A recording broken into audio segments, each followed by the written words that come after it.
जय श्री गणेशाय नमः। आज सुनेंगे वैशाख मास कृष्ण पक्ष की गणेश चतुर्थी व्रत कथा को। चतुर्थी के दिन इस कथा को अवश्य सुनना चाहिए। तो सुनिए वैशाख मास गणेश चतुर्थी व्रत कथा।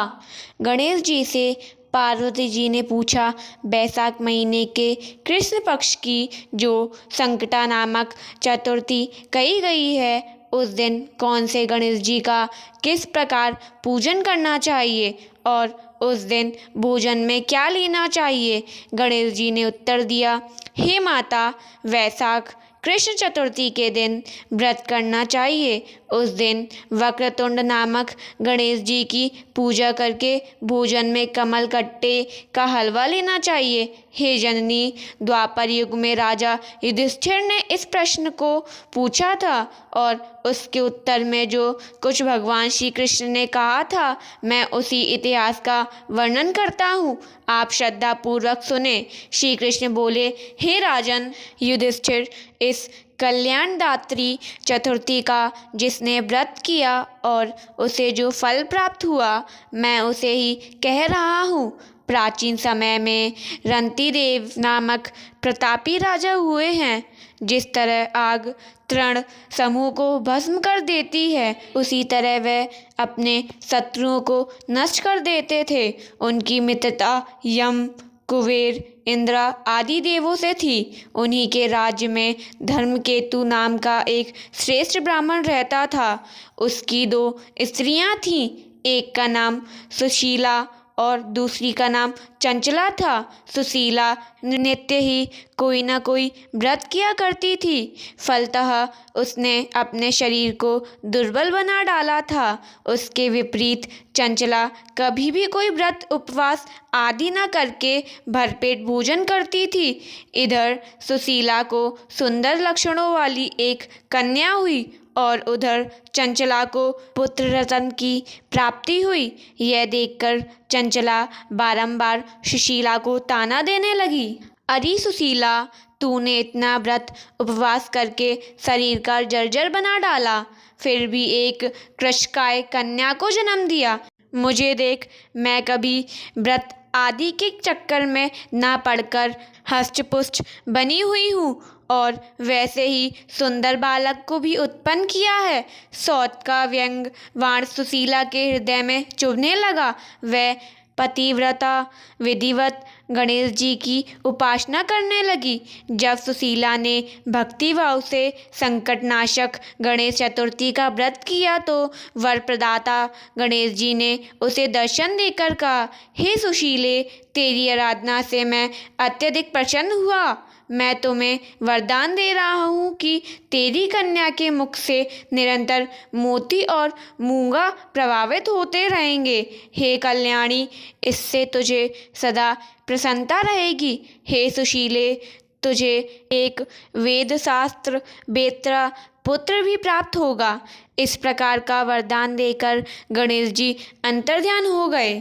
वरदान प्राप्ति के परिणाम स्वरूप उस कन्या के मुख से हमेशा मोती और मूंगा झड़ने लगे। कुछ दिनों के बाद सुशीला को एक पुत्र भी उत्पन्न हुआ।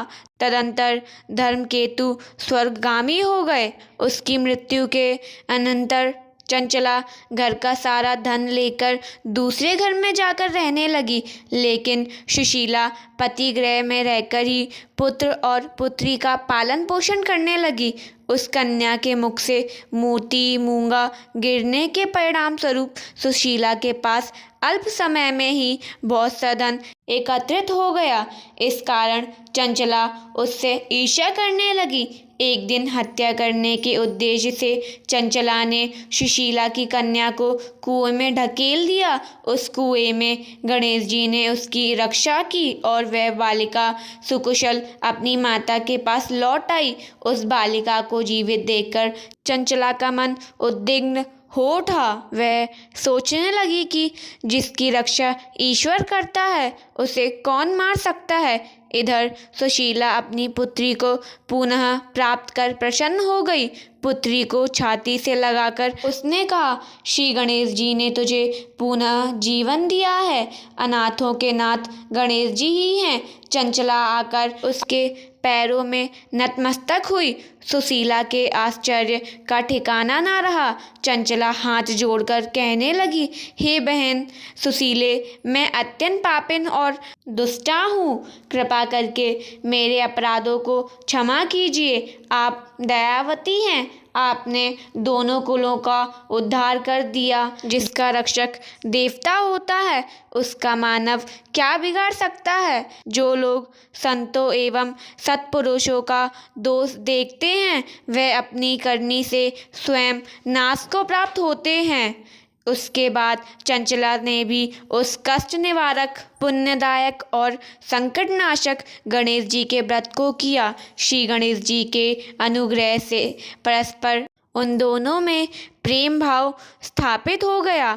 जिस पर गणेश जी की कृपा होती है उसके शत्रु भी मित्र बन जाते हैं। सुशीला द्वारा संकटनाशक गणेश चतुर्थी व्रत किए जाने के कारण ही उसकी सौत चंचला का हृदय परिवर्तन हो गया। श्री गणेश जी कहते हैं, देवी पूर्व काल का पूरा वृतानंद आपको सुना दिया। इस लोक में इससे श्रेष्ठ विघ्न विनाशन कोई दूसरा व्रत नहीं है। श्री कृष्ण जी कहते हैं, हे धर्मराज, आप भी विधि पूर्वक गणेश जी का व्रत कीजिए। इसके करने से आपके शत्रुओं का नाश होगा और अष्ट सिद्धियाँ और नवनिधियाँ आपके सामने करबद्ध खड़ी रहेंगी। हे धर्म परायण युधिष्ठिर, आप अपने भाइयों, धर्मपत्नी और माता के सहित इस व्रत को कीजिए। इससे थोड़े समय में ही आप अपने राज को प्राप्त कर लेंगे। गणेश चतुर्थी के दिन जो भी इस कथा को सुनता है, गणेश जी की कृपा से उसके सारे विघ्न का नाश होता है और गणेश जी की कृपा प्राप्त होती है। बोलिए भगवान गणेश की जय। अब सुनते हैं भगवान श्री गणेश जी की आरती। जय गणेश जय गणेश जय गणेश देवा, माता जाकी पार्वती पिता महादेवा। जय गणेश जय गणेश जय गणेश देवा, माता जाकी पार्वती पिता महादेवा। एक दंत दयावंत चार भुजाधारी, माथे पे तिलक के सोए मूसे की सवारी। पान चढ़े फूल चढ़े और चढ़े मेवा, लड़ुअन का भोग लगे संत करे सेवा। जय गणेश जय गणेश जय गणेश देवा, माता जाकी पार्वती पिता महादेवा। अंधन को आँख देते, कोढ़न को काया, बांझन को पुत्र देते, निर्धन को माया। सूर्य श्याम